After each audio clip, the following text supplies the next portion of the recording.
Welcome. This is MoneyHeart, where we explore the emotional side of money. I'm Camille Diaz, and today we're discussing overinvesting and underearning. My guest is Ina Coveney.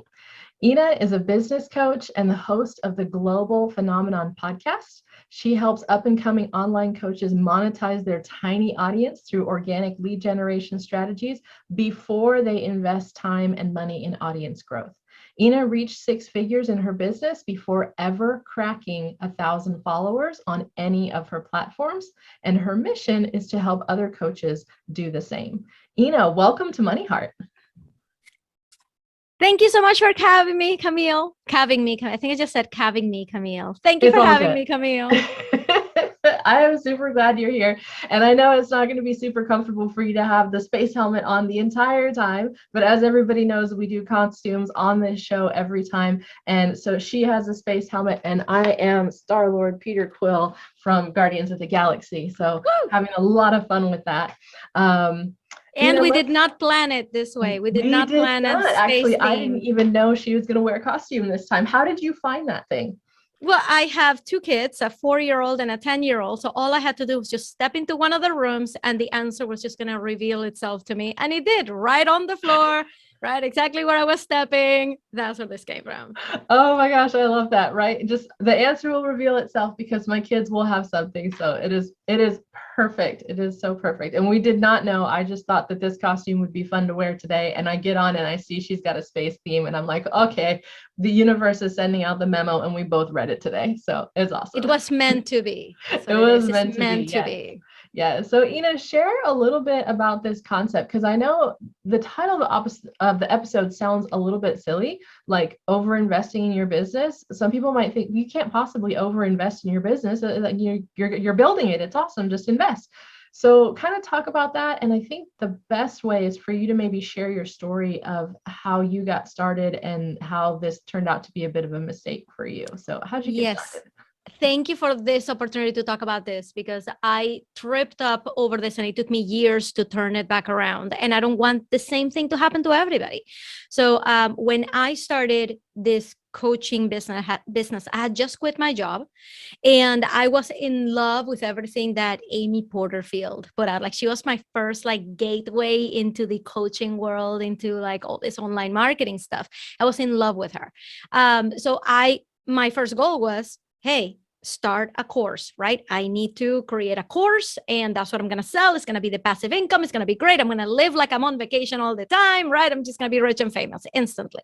Turns out that's not really how it works, right? What? Like, I know it's a huge surprise to everyone.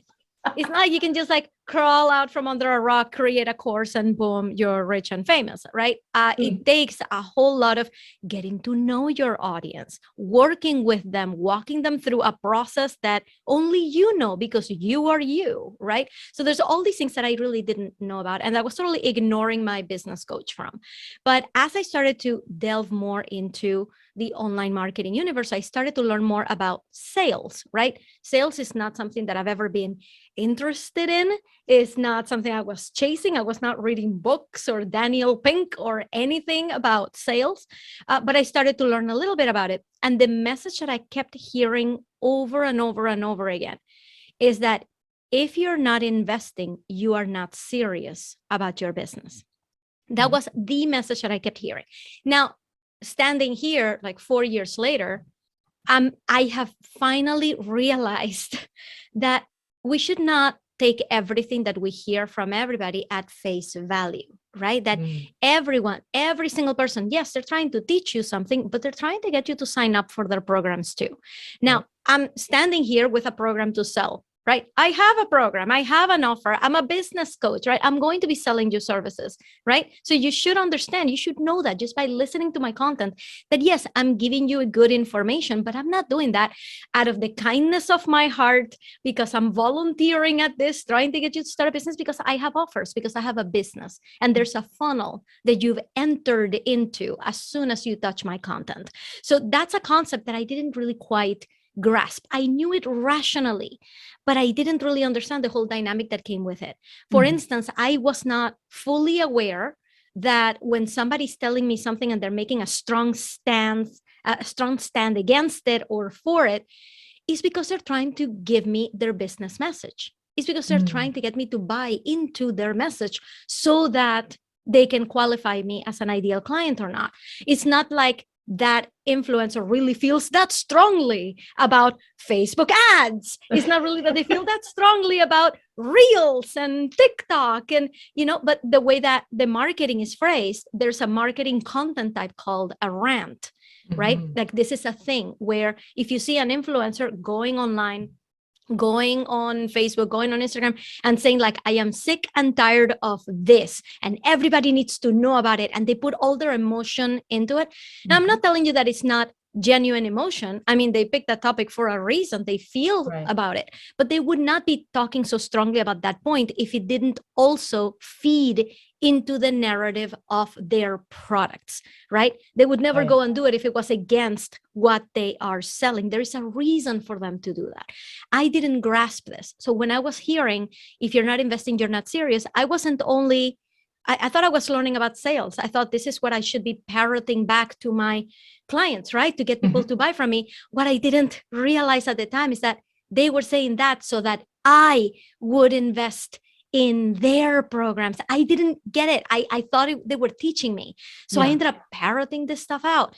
And that mantra that stuck with me for an entire 2 years, I felt like if I said no to an offer, then I was basically telling myself and telling the world, telling the world that I'm not really serious about this because I'm not willing to invest. That means that this is just going to die any day because I decided to say no. So I became very scared of saying no. And I started to say yes, even when I didn't need that thing, right? Just because the cart was going to close, just because it sounds great. I mean, there's some people are really good at marketing. Well, and that's the message that we hear a lot is like, if you really care about your business or your health or your whatever, you will buy this because it's the thing that you need. Exactly. And so, for sure. And I love that talk about that you said you were just saying yes to everything, because that we've learned does not work. You have to say no to some things. So okay. So this is how the whole overinvesting and under-earning thing came about, because it started to happen to me, right? The year 2020 was the year when I actually made the most money in my business that I ever had. And by the end of the year, I was totally broke. Wow. I had zero money. I owed like $7,000 to a high level coach that I was working with at the time. And I had to go to her. It was December. It was the last payment was due and the money wasn't there. If I had paid her, I would have had to close down for business because I had no more money. All I had was debt. And I had to go to her and I had to tell her, listen, I don't have the money to pay you. Now, please note, I'm not saying anything against her. Yeah. She was there to help me. She had a high price tag. It was me. I said yes when actually I didn't need to work with her at the time. I was just too afraid to say no. I was afraid that she would think badly of me for saying no, right? I felt all this guilt. And in the end, when I talked to her, she was very kind. She was like, well, we'll have to figure out another way for you to pay me, right? Because this is not her fault, right? Sure. You guys, I'll say this a lot. It's okay to have a high ticket programs, right? It's okay to charge your worth. It's not okay for us as consumers to continue to invest without really thinking about what our business really needs. Yeah. Okay. So that is what I preach now. And by the way, if you want to know what happened, I had to go back to my husband and ask him for money. And you guys don't understand the kind of shame that felt. I had never had to dip into my personal finances. We separated our business and personal finances back in 2015. Mm-hmm. In 5 years, I had never had to go back and ask, like, dip into my financial jar. That's when this concept came about. I just totally over invested and under earned. I was not getting I trained myself to hate this word, ROI, return on investment, because as coaches, we can't guarantee results. They're like, no good coach should be guaranteeing anything. All we can do is be a guide, right? Mm-hmm. And we have a process and we have seen it work, and it could work for you. And if you work with me and follow these steps, I feel like I could get you someplace, but I can't guarantee anything. So in the coaching world, we've become allergic to the word ROI. If somebody's asking for ROI, then clearly we just immediately like shut the door. It's like, well, clearly you're not my ideal client if you're looking for ROI, because in business, you need to invest in order to get all these returns, but nothing is ever guaranteed. And I'm like, you know what? No, like that. When I turned around, I realized that there were so many other coaches in my own community, people who had invested in me, mm-hmm. who had spent the entire year investing, and dropping money in all these programs and coaches. And they came out the other end without clients, without a business. These are mm-hmm. people that I made their website. They're like, I want to start a business, Ina, make my website. I went and I did it. Months later, they still don't have clients. One of them, who was like my star student, she closed doors altogether. She's like, I'm just not going to do this. I'm like, what is happening here? What is wrong? Mm-hmm. And I realized that I wasn't alone, that we've been so enchanted and enamored by that 20%, top 20% of people who succeed in these programs and who succeed in a crazy, amazing way, that we start investing, not because we need it, not because it's a smart investment, not because it's what our business needs, but we start treating these coaching programs and courses like they're a lottery ticket. Yeah. Yeah, so true. And I love how you brought up that your business was making money. It's mm-hmm. not like you had a business that wasn't doing anything. You just kept taking class after class. You were just outpacing yourself in these programs more than what you were bringing in. Exactly. And like, why would I do that? And for me, it was all that mindset. It was just having that toxic mantra. So mm-hmm. what I tell people now is like, I'm not telling people to close down their wallets and not invest, right? Because the reason I'm here and I've gotten here is because of all these lessons that I have gotten from other people who came before me, all of these mm-hmm. coaches, all these courses. What I tell people now is, don't let somebody else's marketing schedule dictate what your next investment in your business is going to be. Right. Just because me, Ina, I am launching a program right now and the doors close at the end of the week, don't let that be the determining factor on whether you need to get in or not. Mm-hmm. Ask yourself, look at your business and say, what is the next thing that I need to do in it? Is mm-hmm. it to get clients? Is it to grow my audience? Is it to just validate my idea? Is it to get over mindset blocks? I feel like I know it all, but still my mindset is getting in my way. Really think about your business and figure out what that is.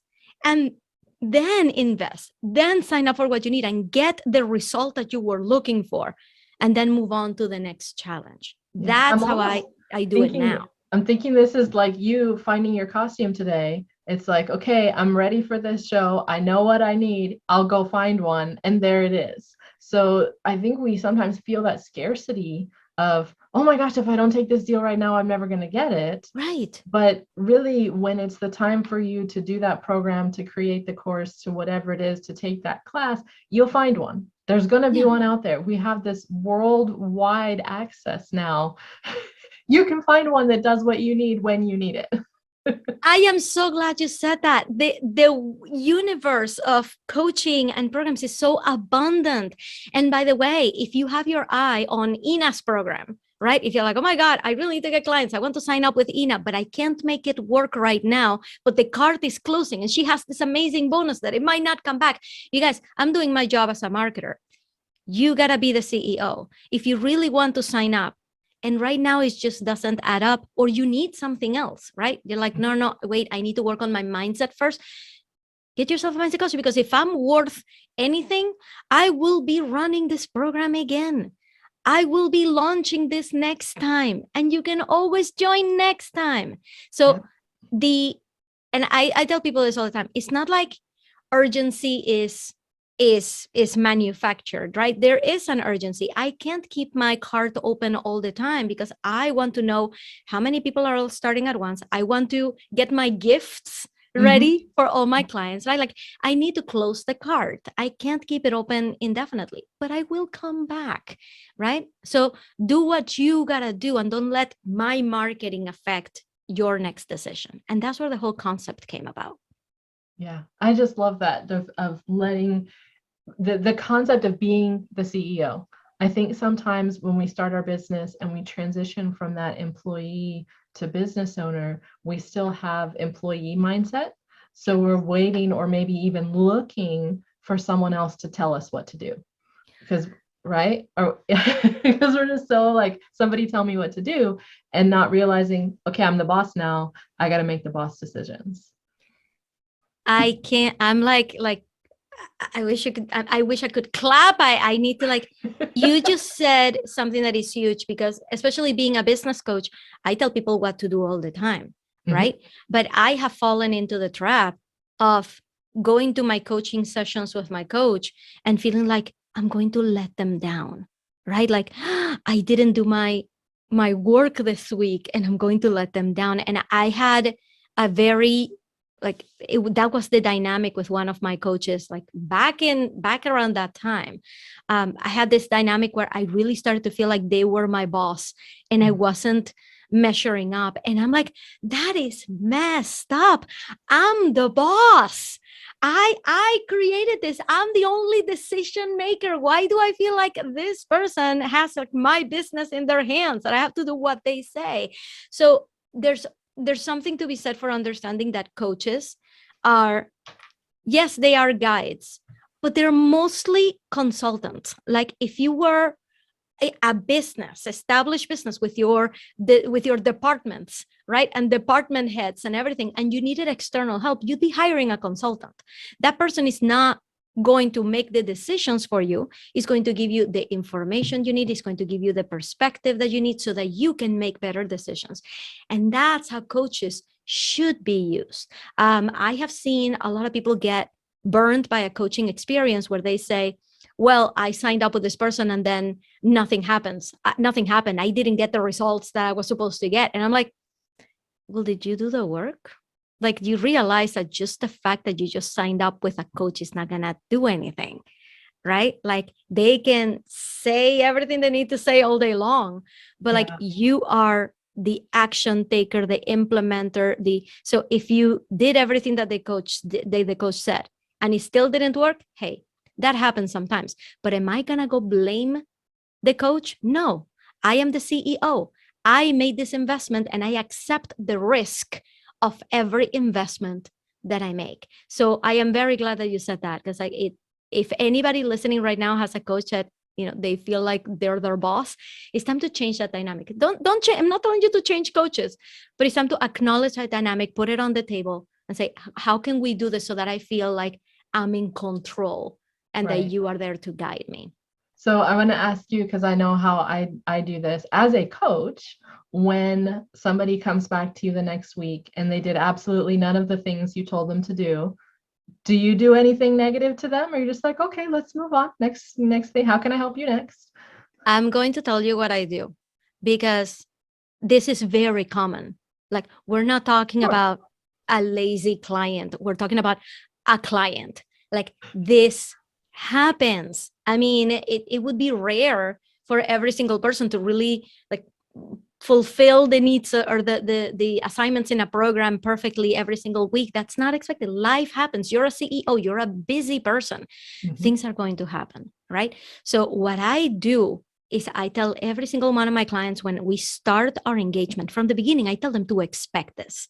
I tell them like, listen, there will be times when I assigned you something, or I give you a challenge for a week, and by the end of the week, you did not do the assignment. I want you to know I'm expecting this, that this is okay, that is going to happen. What is not okay is for you to send me a message saying, I think we should cancel our meeting because I feel inadequate. I feel like I didn't fulfill my obligations and I don't want to waste our time. So we should meet just next time. I tell them that is not going to fly. We show up to the meeting every single time. If you didn't do the homework, you tell me I didn't do the homework. And I'll be like, okay, then let's talk about why do you feel like it was a mindset block for that particular task? Do you feel like, if something happened in your life and really you could just not get to it, then let's do some of that now together, right? Let's talk through the entire assignment and say, like, okay, where did you get blocked? What questions do you have? Can we start doing something right now? I've done that before. I'm like, you didn't do the assignment. We're going to do it right now. We're going to make the most out of our hour right now so we can keep on track. So do they get berated? No. Do they get yelled at? No. Do they get looked down upon? Because no, I tell them, expect it. And we're always going to show up and keep moving forward because your business has a very long life ahead of it. Like, it's not just about this 3-month engagement that we have or this 1 week. It's like we have to just keep putting one foot in front of the other every week. Does that make sense? Exactly. Yes. And I feel the same way. It's like, let's make progress from where we are. Everybody knows life happens. And part of why you probably have a coach is because you're not able to get the things done on your own.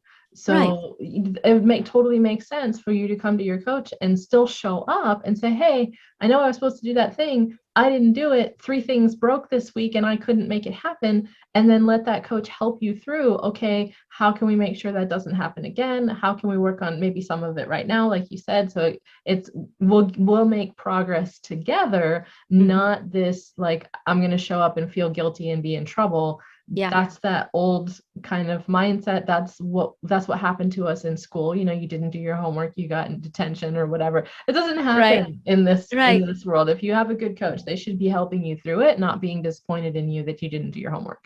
Exactly. It's all practice. And I know, one of the things that I always think of is that my clients should either achieve what we set out to achieve, or they will know exactly why they didn't.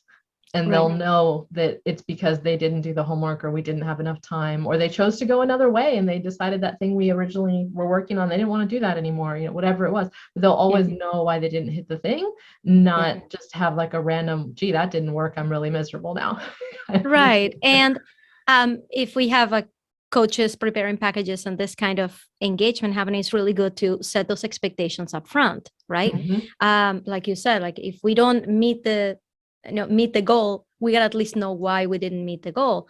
I always tell my clients, like if in the course of the engagement something happens that changes course, right? And this is just from a practical like structure of a program perspective, they need to understand they're not gonna get to the point B that we initially said, right? Like if we said our goal is to set up your podcast in the next 3 months, right? But then halfway through they change their mind and they say, well, I kind of want to table the podcast idea. Maybe we should do a YouTube channel instead. I want you to understand the goal has now changed for the end of the engagement. You're not gonna finish setting up a YouTube channel because we just spent 6 weeks setting up a podcast, right? So it's always good to like set those expectations. As I come from a project management background, I was in corporate and I did software project management. I managed developers and creation of applications, and setting the expectations with the clients was my job, and making sure everybody was. It's impossible for like a project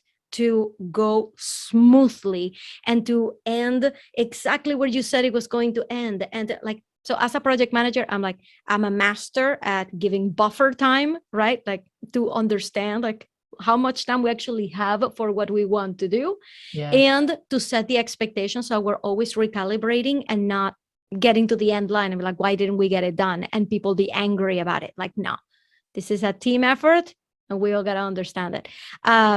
But yeah, it's when going back to overinvesting and under earning, this is just a huge piece that I feel like the whole coaching world needs to understand, that like somebody, as soon as they step into coaching, they got to understand the world that what they're walking into. And it's a world that nobody's going to sit down and explain all these expectations to you. Right. It's something that you go and you mess up a lot, and there's no point in dwelling in the past. Now I use my story to like push people forward, to like, don't make the same mistakes I made.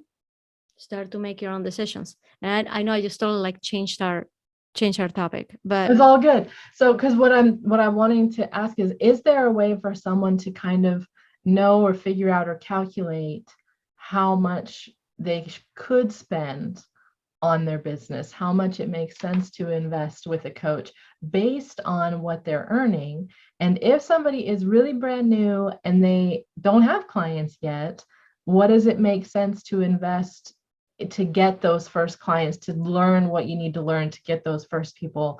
But you can't do that forever. So how does somebody figure that out? Okay.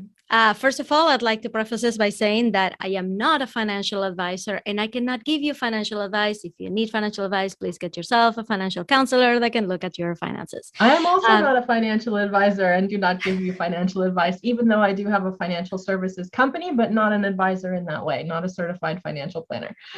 Now that we got those disclaimers out of the way, we're going to speak anecdotally. Okay. That's right. So I feel like I need to give you guys a recommendation for a book, because I told you 2020 was that year where I was making the most money ever. And then I was in the red by a lot. Couldn't even, fulfill my obligations to the coach that I had that year, right? Made a ton of money, total debt. I read this book, or listened to, because I'm an audible person. Mm-hmm. I listened to this book in January of 2021. And right here, we're sitting December 2021. And I have counted that I got 40% profitability in 2021. That means that out of every dollar that came in, I got to keep 40 cents of it. And that to me is a huge win for me, having gone from basically being in the hole and having no idea how I was going to get myself out of it, to being profitable month over month over month. So I'm going to recommend one book right now that every coach needs to read right now. And that is Profit First by Mike Michalowicz. Love that book. Love that book. Yes. Agreed. Read that this book. Was 100% because of that book, 40% profit this year. All right. So how do you figure out how much you should be investing based on how much you make? Everybody will have a different threshold. I'm not even saying like, don't get into that. I put a lot of things like on credit card when I started. Just make sure that you're going to be able to pay it off at the end of the month, or that you're going to be able to pay it off at the end of the engagement.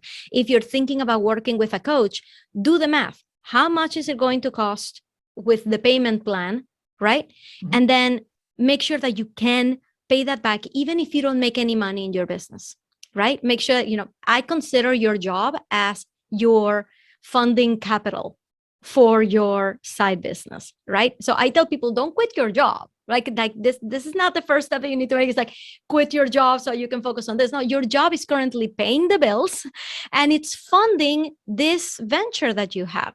So I would say, make sure you can keep up with that debt that you're accruing. Okay. That's just like number one. Also, be knowledgeable about what offers are out there. There's a ton you can learn for free. Okay. Like I have a podcast where I interview the top coaches, right? The global phenomenon.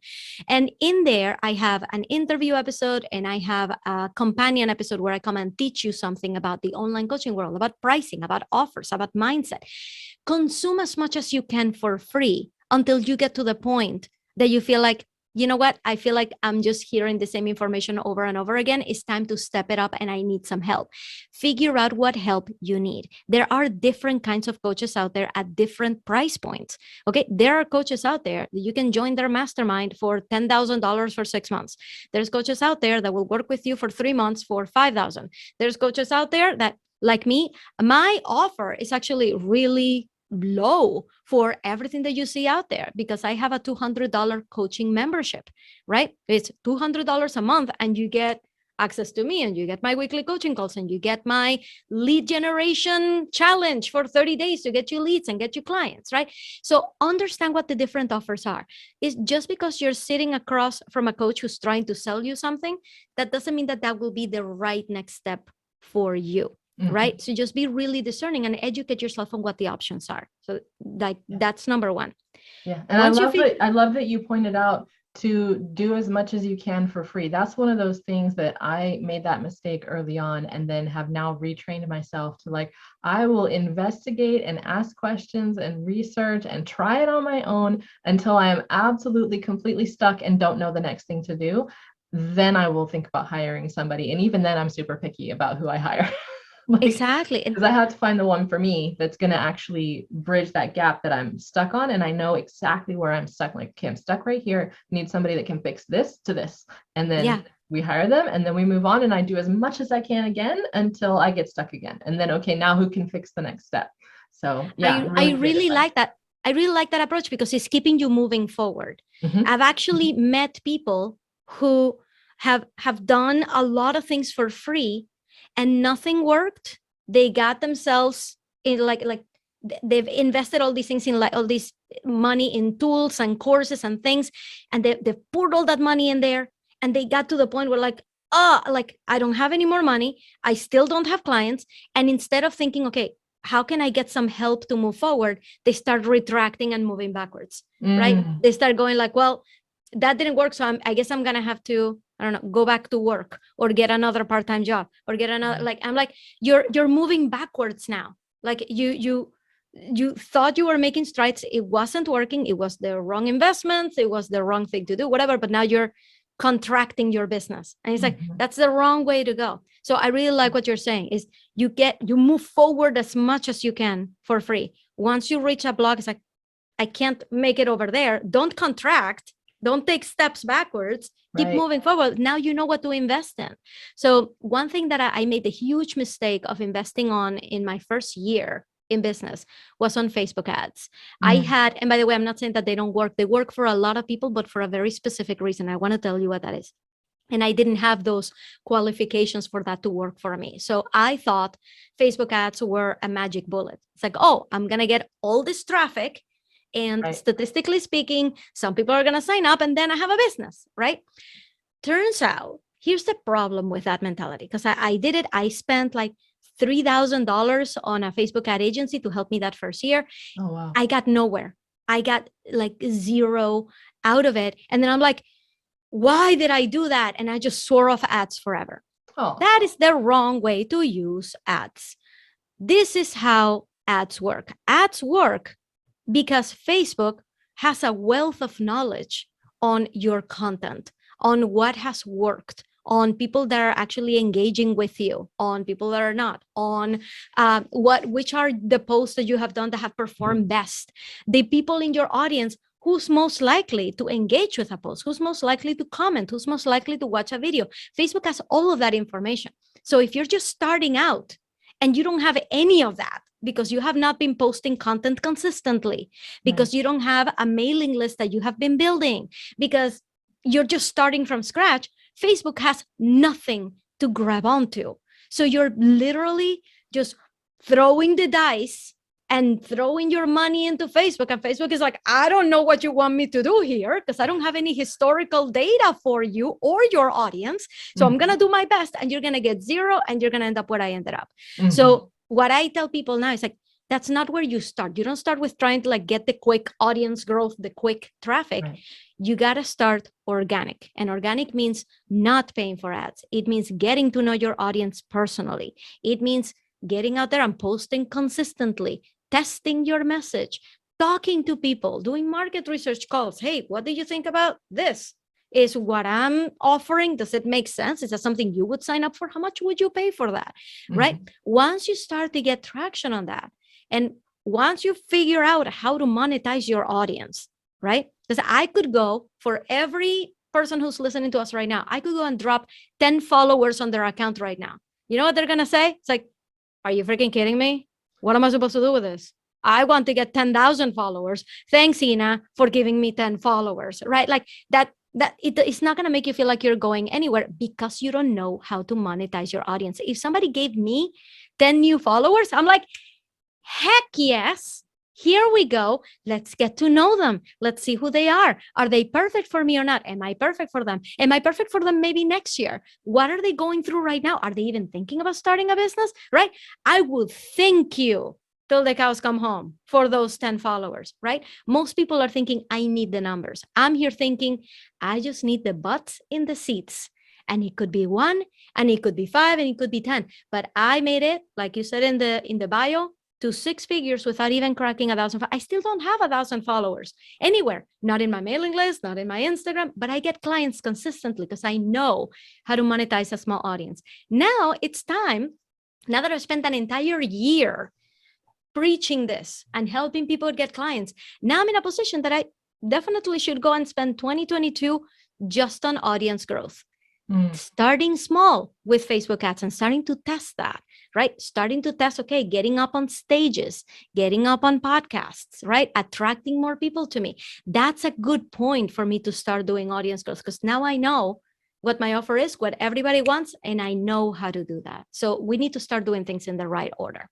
Yeah, great point of starting small and really understanding your audience and understanding what they want, understanding how what you provide will serve them, and tweaking it until you get it just right with that small audience, rather than focusing on growing this huge, massive crowd that you're not offering anything that they want, they don't care about it. So it doesn't matter, because if they never convert to clients, who cares if you have 200 or 2,000 or 20,000? Is not going to make a difference if you're not saying anything that's going to convert them to being a paying client or customer. It really doesn't. I just recently got invited into a group. They called it an engagement group. They're like, oh, we just create an engagement group if you want to join and support each other. I'm like, I'm up for supporting people 100%. Sure, sounds good. And then when I got in the group, they're like, okay, here are the rules. Whenever you post something, tell us here so we can go and say hi and comment and like it. And I'm like, no. Like, no, none of you people are my ideal client. I don't want your fake likes and your fake comments and your follows. So I sent a message to my friend. I'm like, I'm sorry. I hope you don't hate me, but I'm going to bow out. This is just not the kind of engagement I'm looking for. And here I am with like 700 followers. Like, that sounds like at face value, like, oh, that's something that you want. You want more engagement. You want more followers. Like, no, I don't want more engagement and more followers. I want more of my ideal client to follow me and to engage with me. So engagement groups, or they also call them loops, don't do it. It's not worth it. It's not worth inflating your audience or something with people who are not gonna. The people. I remove followers. I would be at like 1,500 right now if it wasn't because I remove every follower that is not in my sphere, that is not people I would like to collaborate with or follow or admire or work with me eventually. You're not here for the right reason, so you're gone. I have 700, but I could have surpassed 1,000 a long time ago. I'm like, it's not, I don't care about that. I want to be able to tell you I have 700 followers or actual people who are actual leads for me. That's what I want. That's what you should want. Yes, I think that's a great point, because we do get caught up on that number. Like, say I've had people ask me before, oh, how many connections do you have on LinkedIn? And it's like, well, I'd rather have 200 connections that I know every single one of them and could send them an introduction and they could send me one, rather than 2,000 people that I have no idea what they do, and half of them are just trying to market to me and I don't even like them, and all of that kind of thing. So if you go to my LinkedIn, because that's not really where I spend most of my time. My time is spent on Instagram, but on LinkedIn I've just kind of been like accepting everyone, and I'm realizing like every single person that I'm accepting is people trying to market to me. And I'm like, I'm not sure where our relationship is going to go from here, but I'm like, but there they are, I do suggest that for anybody listening, you stick to like one social media platform that is like your primary. that is your home. That is where you nurture your audience and get to know your people. At first, I tried to be everywhere and it doesn't work. I have a YouTube channel for the podcast. I probably have like 50 subscribers in there. It's just not where I'm spending my time and energy. So spend your time and energy in like the place that is your home that you're really going to nurture. I love that. And you make such a better connection that way. This has been fantastic. You just have a ton of wonderful information to share with us. Thank you so much. I could talk about this like all day long. Thank you for letting me. Oh, I absolutely love it. So like Ina said, she spends most of her time on Instagram. So if you want to get in touch with her, go DM her on Instagram at Your Engagement Coach. Thank you as well to all of our listeners and viewers. I'm your host, Camille Diaz. I'm a business optimization coach, financial educator, author, and speaker. You can contact me and find out what I'm up to through my website, CamilleDiaz.com, and follow me on social media at Cam Unfiltered. Be sure to follow MoneyHeart at MoneyHeart Show and on our website, moneyheartshow.com. Ina, we have a money mantra every time.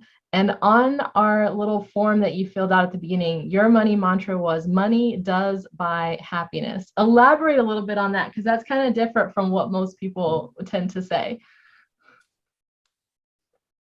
You have a sign. Money does buy happiness. So this is a quick story. I was feeling pretty down. I actually suffer from depression, and it happens. It comes and flares up and sometimes.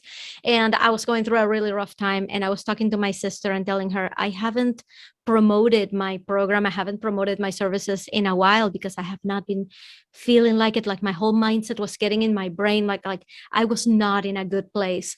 And I'm talking to my sister, and she tells me, I'm like, can you tell me something to make me like want to like just like get out of bed and go and sell my program? And she told me, Ina, money does buy happiness, because if it's going to get you to buy a plane ticket to come see me in Chile, that will make you happy. If it's going to make you be able to retire your husband from his job, then it's going to make you happy. So Ina, go and make that money because it's going to make you happy. And I thought that was because it's completely counter to what we hear, right? Money doesn't, and I understand the spirit of it. I understand that, money sitting in the bank account, making $1 million is not going to make you happy. It's about your family. It's about the connections. It's about fulfilling your purpose in the world. Like this is happiness, right? And what she did very cleverly was associate the fact that if I keep doing all of these things that I love to do, and the money continues to grow, money continues to increase, I'm going to continue to be able to do all the things that I want to do. How money is a wonderful tool in our happiness. And I just love the fact that she said that, and that became my mantra, to the point that nobody can see it on the podcast, but if you're watching the video, I have a little sign that lights up that says money does happiness, as a reminder that, you know what, keep going. Your business is going to make it. Your clients are going to make it. You're going to be able to travel, retire the husband, eat at wonderful places, go to wonderful places in the world because of money as a tool. So money buys happiness. That is so fantastic. Thank you so much for sharing with us today. I absolutely loved it. Thank you.